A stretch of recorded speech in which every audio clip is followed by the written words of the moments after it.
All right, welcome to today's lecture, Introduction to Marketing Concepts. By the end of the lecture, you should be in a position to define marketing as well as understand some of the basic components of marketing. So what is marketing? According to Kotler, marketing is about managing profitable relationships. Remember, in the very first lecture, when I introduced this module, we defined what a business is, and we said businesses, the main reason why businesses exist is to make profit.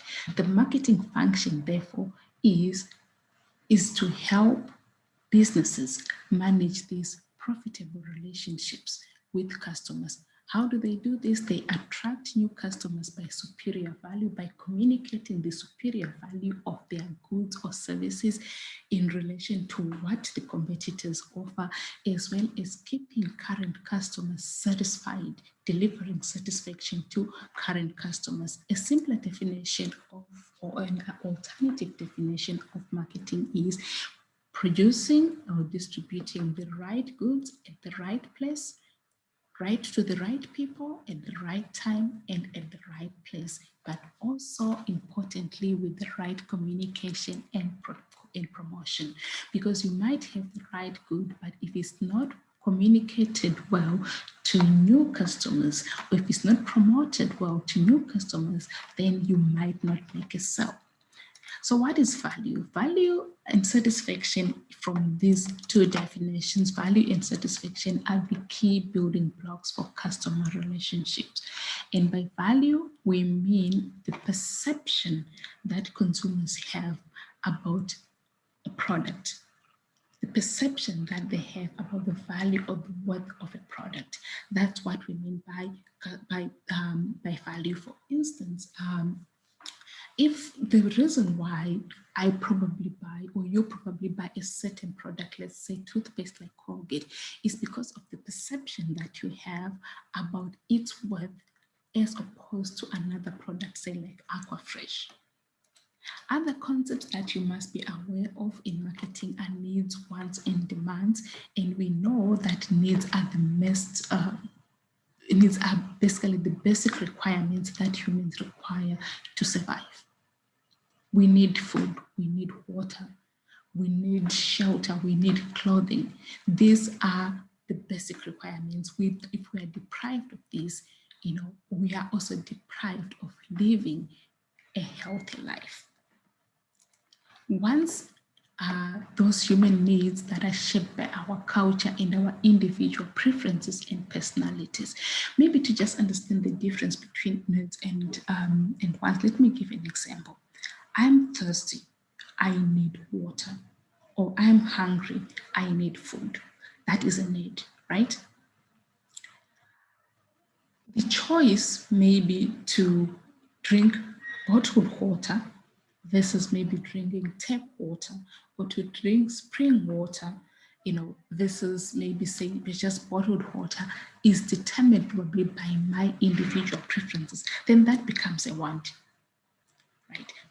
And then demands are wants that are backed by buying power. How much are you willing to give up to get that good or service? That is demand.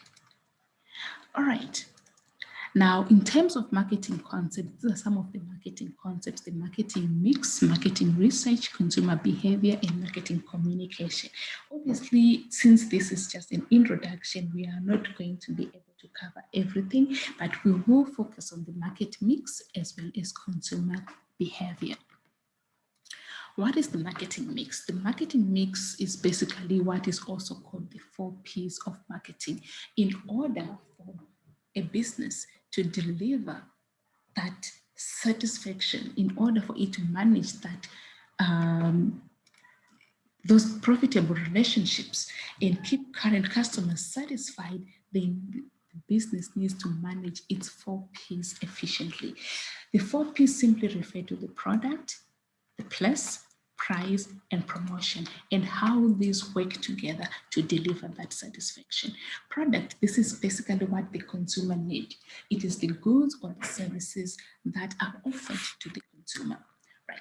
And it's about the physical product itself, as well as all its attributes, such as the features, the quality of the product, the branding, the user experiences, as well as the warranty. These are some of the things that we consider when we buy products. If I go and buy a cell phone, there are certain features that I'm looking for in a cell phone. If one brand probably offers a warranty of 1 year, another offers a warranty of 2 years. All these issues around the product are going to determine which product I'm going to end up buying. Price here, this is what the customer is willing to give up or pay to receive the product or the service. And the principle with the price is about having the right product at the right price. Consumers are not willing to pay more than the value of the product. There's a certain value that as consumers, even as you go to a shop, you are willing to spend a certain amount of money on a particular product.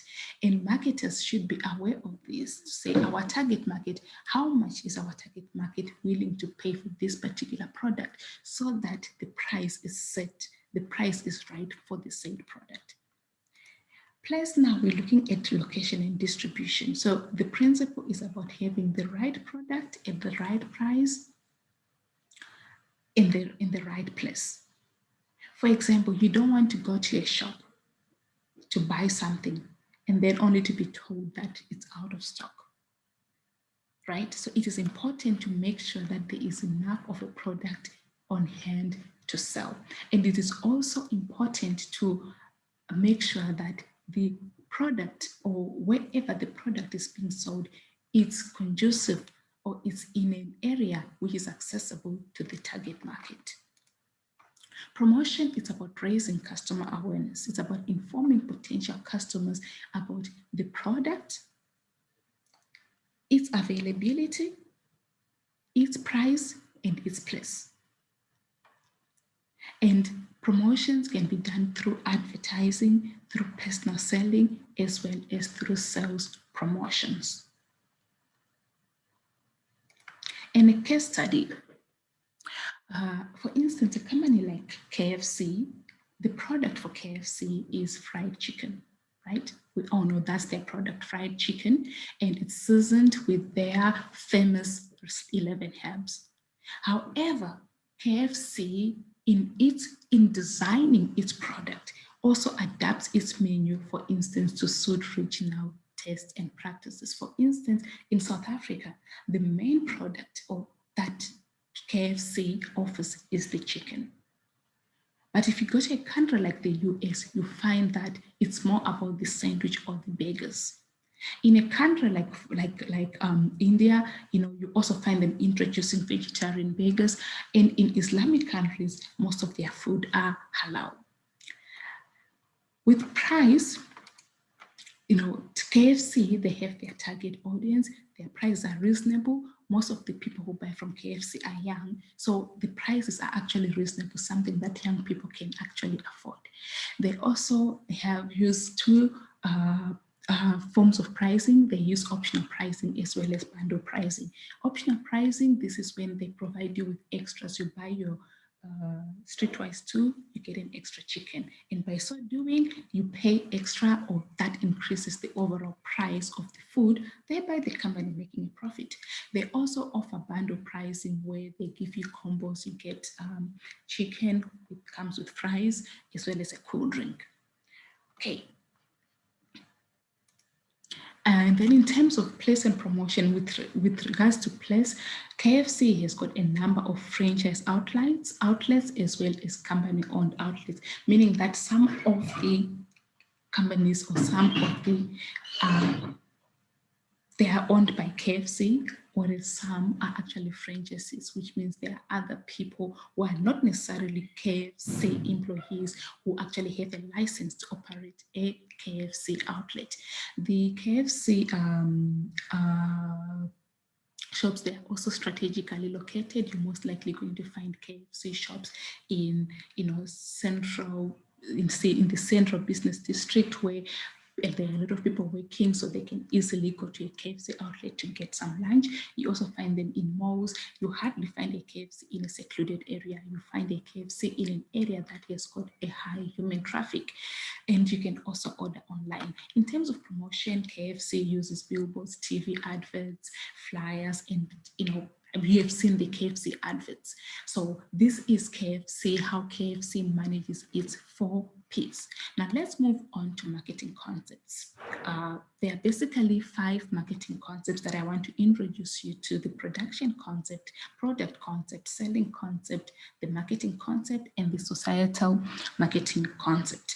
These concepts, they are simply how a company manages its marketing campaigns. So there are some companies which actually focus on the production concepts. When the company focuses on the production concept, the focus is, as the name says, on production. So they believe, or the perception is, that consumers prefer products that are widely available and inexpensive. Therefore, focus is on 2 things: improving production, mass production, as well as distribution efficiency. These kinds of companies will have a number of outlets. For instance, PEP, if you go to CBD, there are a number of PEP stores.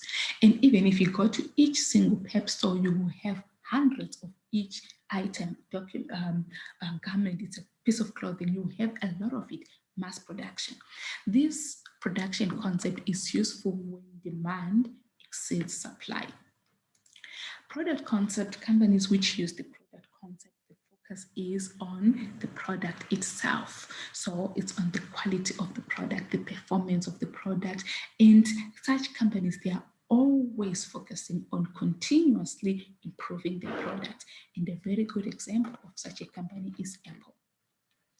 In terms of the selling concept, the focus now is on those goods that are unsought goods, those goods that customers do not ordinarily look for. For instance, your life insurance company, that's why you find they are always going on an aggressive promotion effort, calling people randomly. You find them at malls. They move from schools to schools, from businesses to businesses, to just try and sell their product. It's because these are kinds of goods that people do not ordinarily buy.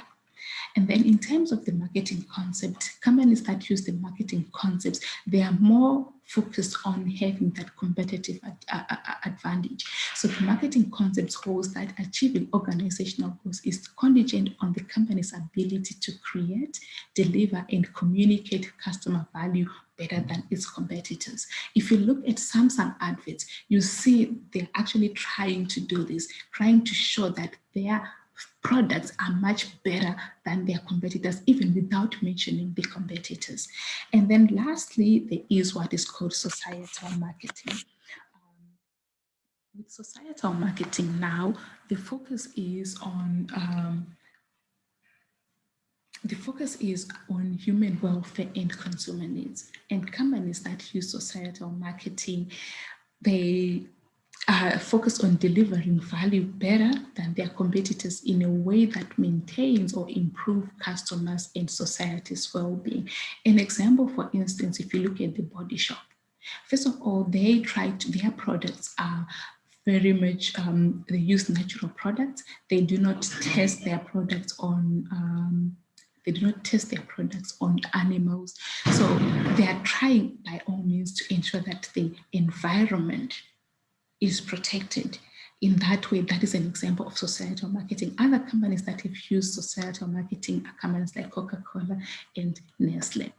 Now, if you go to this link, just copy this link and paste it in your browser. This link will take you to this link will take you to a few videos on these marketing concepts with examples of how some companies have used the different marketing concepts. All right, so we're going to end here for now because this video can only be 15 minutes long in order for me to post it on Moodle. I'm also going to post the slides, which are a bit more detailed. All right.